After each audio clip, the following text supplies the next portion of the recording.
The Big Talker, KIUL. Good morning, Southwest Kansas. It's Mid-America in the Morning. My name is Bill Bernardoni. This hour is driven by Western Motor. Shop westernmotor.com. Shop westernmotor.com. And very excited to be talking with a master technician with Western Motor, Jimi Fontenot. Jimmy, how you doing, buddy? I'm doing good. How are you doing? I'm doing wonderfully. Thanks so much for taking the time. Really appreciate it. So how long have you been with Western Motor? It'll be 26 years in May. That's a long time. I've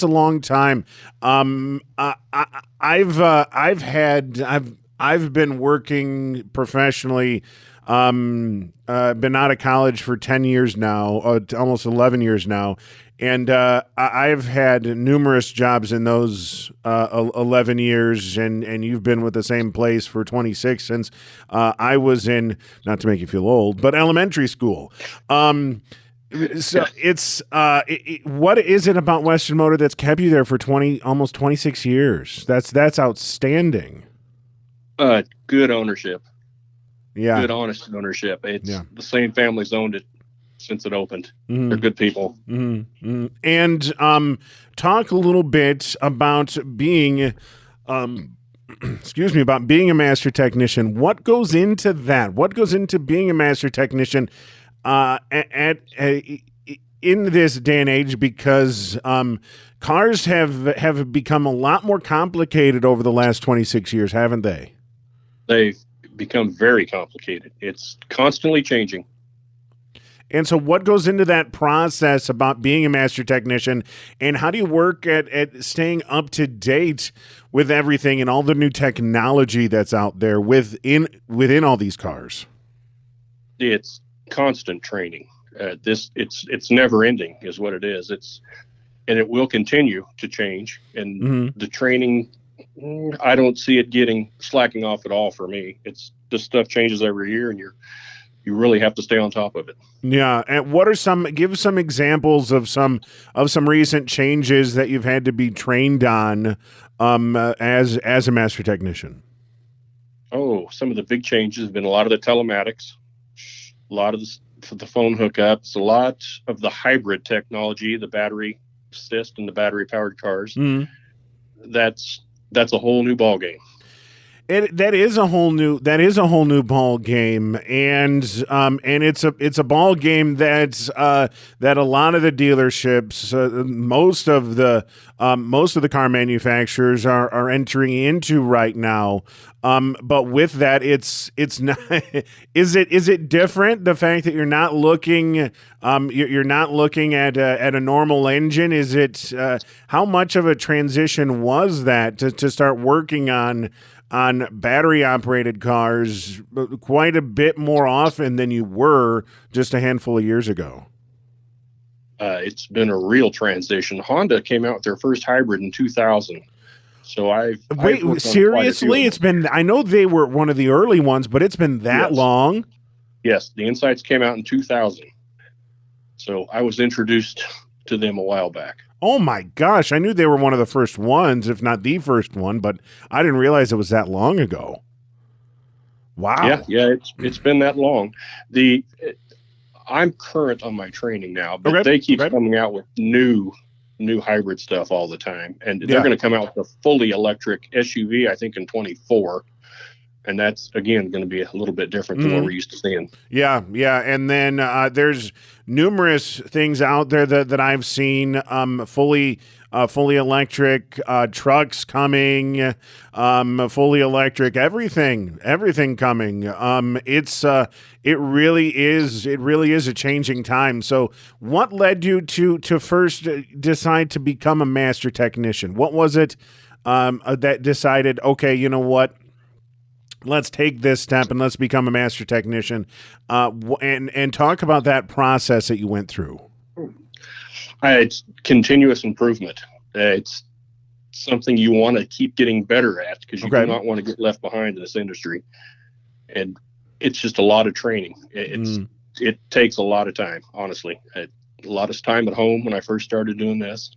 So, and talk a little bit about the state of the industry right now, which is honestly is a little crazy right now, isn't it? Things right now, and in terms of getting new cars, getting used cars, stuff like that, and the impact that has for you, because you're seeing cars. People are keeping cars a lot longer now than they used to. Myself included in that.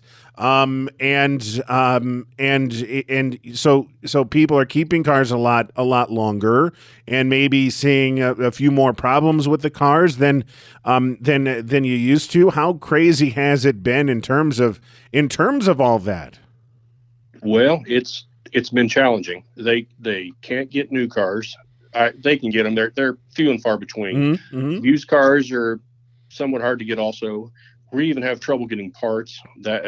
We can't get a lot of the stuff we need for several months. And a lot of the cars on the road are older. You're right. I think the average age is 12 years now. And so, yeah, you see a lot more concerns on down the road than you do when the car is 4 or 5 years old. Yeah, most definitely. And with that, in regards to getting parts, it's been difficult to get anything, to get anything for anything, let alone making sure you have the parts you need. So talk about that process and how challenging that's been for car owners and for yourself and your team to get these cars fixed and back on the roads sometimes, because as you said, sometimes parts are a little bit hard to come by with the status of things right now. We can generally get them going. It just may take a little longer. Okay. Some of the parts we're seeing, that's AC condensers are taking 4 months to get. I mean, it's stuff like that used to be able to get overnight. It just takes a little patience. Yeah. And I know that's hard sometimes, but it has been hard on everybody, not just on the automotive industry. It's that we're having trouble with everything. So it's been a challenge. It's been a challenge, yes, and it's just about having that patience and understanding that this is a challenging time for the industry right now, and just having that patience. But the expertise that the Western Motor Technician Service Department has is out of this world, isn't it? Just the experience that you have and the rest of your team have. Yes. There's two. Me and another guy have been here about as long as I have, and we're two masters in our fields. And we have a couple other guys that are real close, and probably several guys that are within a few years of getting it. So our shop is very well rounded in that regard. That's awesome. That is great. That is great. Talk about just having been through many. I have one lemon. I have a lemon. It's a 2013 Chevy Equinox with just the engine from hell. That has caused so many people so many problems, myself included. Don't have to tell you about that, because I'm sure you've seen numerous ones. So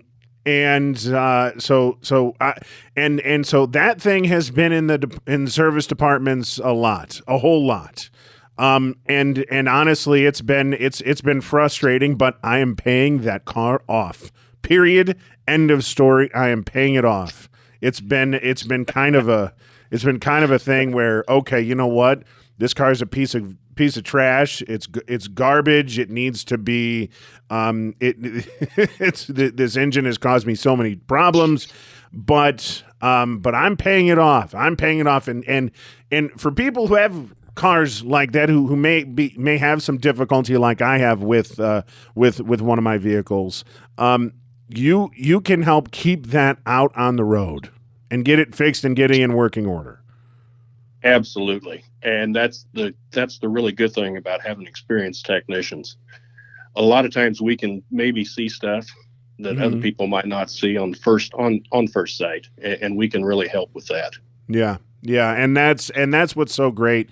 That's what's so great about it. And so talk about the process of, okay, when a used car gets bought, when a used car comes in, comes in to the dealership and you're going through it for the first time. Talk about that process that you go through to make sure the car is up to Western Motor standards.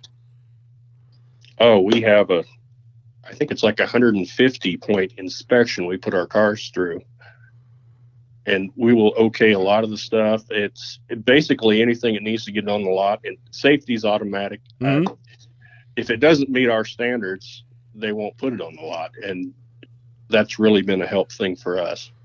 Yeah. And that has to be a challenging, is it, do you get used to going through that process with all the different cars and it takes a lot to understand, okay, this car has had this issue when it's been out. This car, like just taking mine, for example, has had the issue with eating up oil like crazy, where you have to keep oil in there. You have to keep refreshing it. Otherwise, it's going to cause you some pretty big trouble, pretty big problems. And then there's recalls and everything else. How do you stay up to date on all that?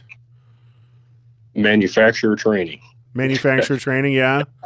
I look at my Honda stuff every day because they're coming out with different stuff they're going to tell us to keep us on top of stuff like that. Yeah, because you have to stay on top of it, and with all the changes that have happened over the past 26 years, it's got to be constant, doesn't it?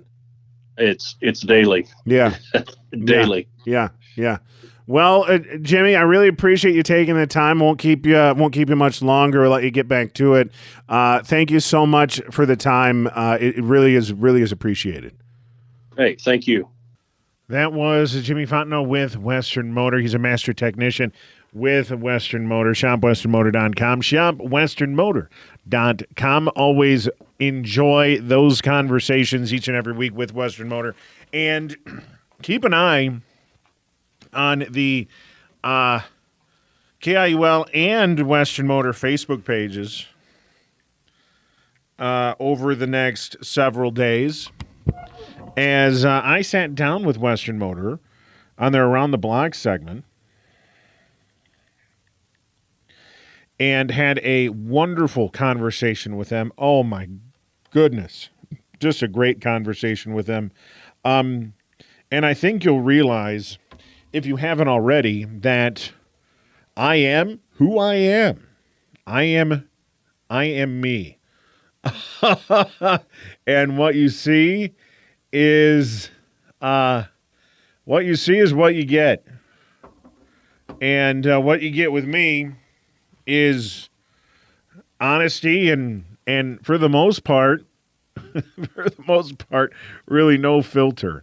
I am basically filter free since 1993. Actually, since 1988, but filter free since 1988 doesn't rhyme. So I am what I am. I talk about my life in politics a little bit, and some of my experiences there. Some work I've done in podcasting, and some other radio work that I've done in my career. Talk about my family and my background back in Illinois. A little bit on my life in DC for a short while. It's a great conversation. Really did enjoy that quite a bit. So keep an eye out for that, and I'm really excited to have you all check that out for sure.